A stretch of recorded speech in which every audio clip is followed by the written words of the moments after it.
Salutations chers gourmands, j'espère que vous allez bien. Aujourd'hui je vais vous présenter la recette d'un cheesecake au pamplemousse.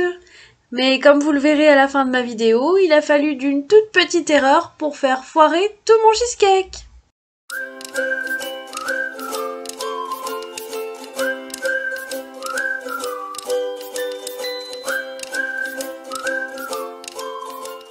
Pour cette recette, nous avons besoin d'1 kg de fromage blanc, de 300 g de Philadelphia, de 80 g de sucre, de 6 œufs, de 2 cuillères à soupe de farine, de palais breton, de beurre, de colorant alimentaire et de pamplemousse.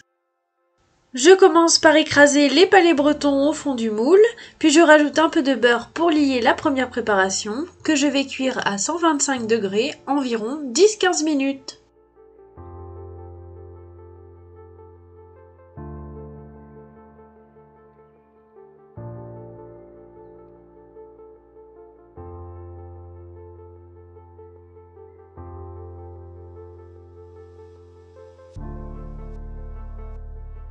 Pendant que le biscuit est au four, je mélange 2 œufs entiers avec un jaune d'œuf, le sucre, le Philadelphia et le fromage blanc.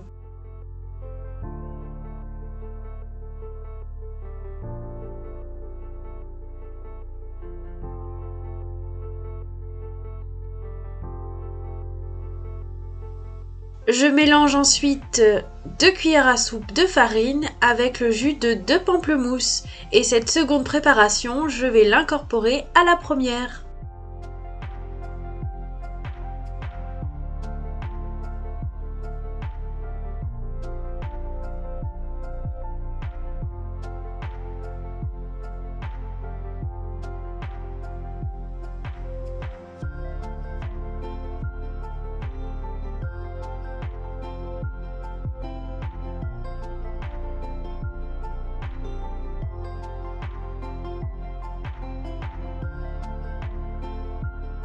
Une fois que le biscuit est cuit, je peux verser le mélange de yaourt dessus et je remets au four à 165 degrés environ 50 minutes.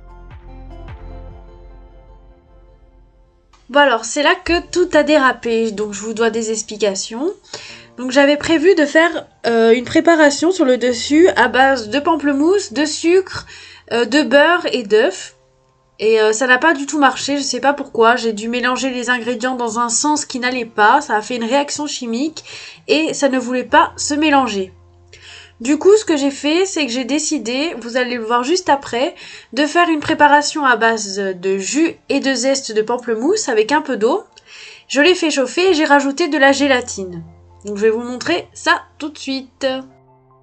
Bon voilà, comme je vous ai dit, je prélève le zeste et le jus de pamplemousse pour cette préparation. Je devais rajouter du colorant, voilà, faire quelque chose de bien.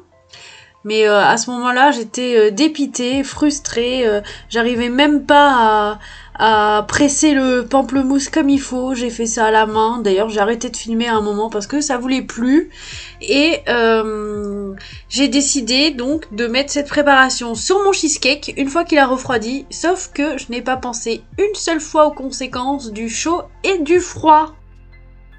Donc voilà à quoi je m'attendais en faisant cette recette. Voilà un cheesecake magnifique, qui se tient bien, qui est beau, qui a un super dessus, un super dessous, voilà. Il est super joli.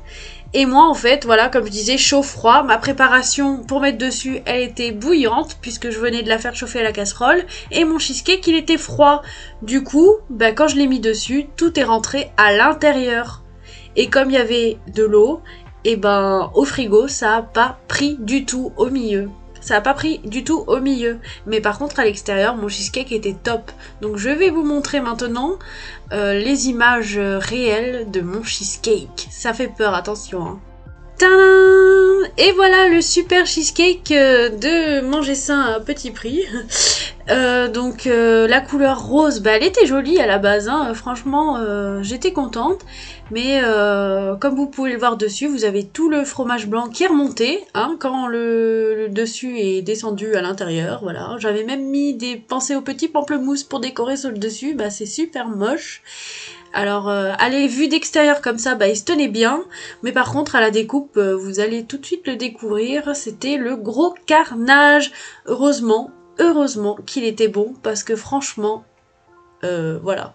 Bon bah voilà, je vous demande pas si cette recette vous a plu, hein, parce que c'était une bonne recette, mais il manque encore beaucoup d'entraînement, hein. C'était le premier que je faisais, donc on me pardonnera, j'espère, hein. Donc ça m'a coûté, je sais même pas, environ 10 euros, je crois, parce que j'ai même pas payé les pamplemousses puisqu'on me les donne gratuitement. Bah oui, si on me les donne, c'est gratuit. Et ça correspond à un gâteau pour 6 personnes, voilà. Donc je suis vraiment déçue. Mais j'espère un jour reposter une vidéo un peu mieux pour vous montrer quand même que j'y arrive.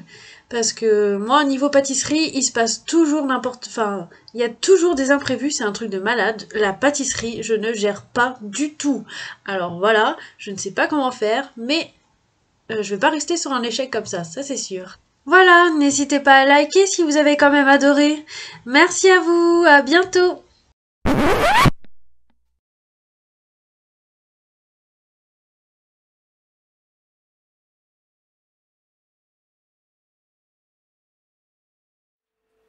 C'est super.